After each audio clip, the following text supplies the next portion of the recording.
Right, Jonathan, Darren, let's get into it then, because lots of subplots, as Vinny was saying, bubbling away there. We've heard from both Jurgen Klopp and Mauricio Pochettino in the run-up to this, Klopp saying that it's a 50-50 game. Pochettino claims that Liverpool are the favourites. Mind games a little bit. Jonathan, what do you make of it?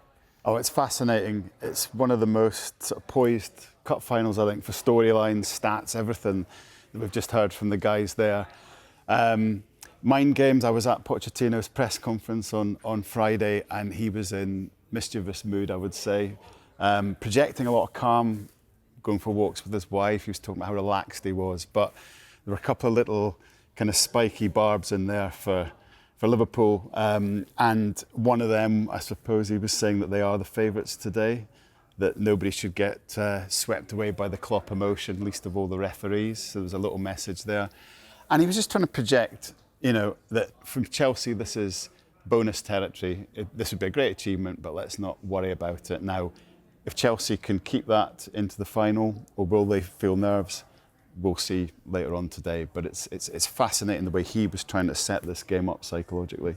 Yeah, and I mean, Darren, we heard from Vinny O'Connor there talking about the team news. We've been talking all week about whether or not Mo Salah, Dominic Szoboszlai, Darwin Núñez would be available to play. We saw them do their walk around.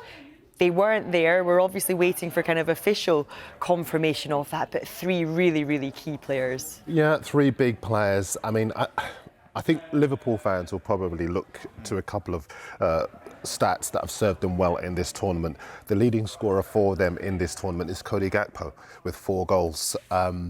And you've got to go back to Robbie Fowler in the 2001 season for a Liverpool player to have scored more goals. And also, as far as Salah is concerned, he was missing, I think, for 8 games as he went off to the AFCON.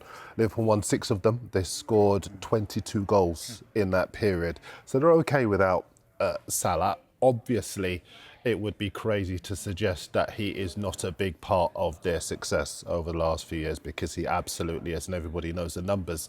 But that squad right there, it's quite funny. Liverpool 2.0, every time they put a side out without a Salah, without a Jota, without one of the so-called big players, everybody says that's a weakened team. And then they go out and they score 3-4 goals, as they did in midweek.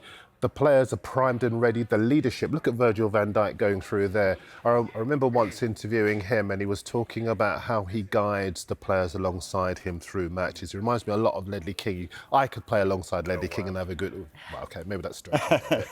But I think as far as leadership is concerned, that's all important in this Liverpool side today. And I think there is so much of that coursing through the team that they've got a very good chance.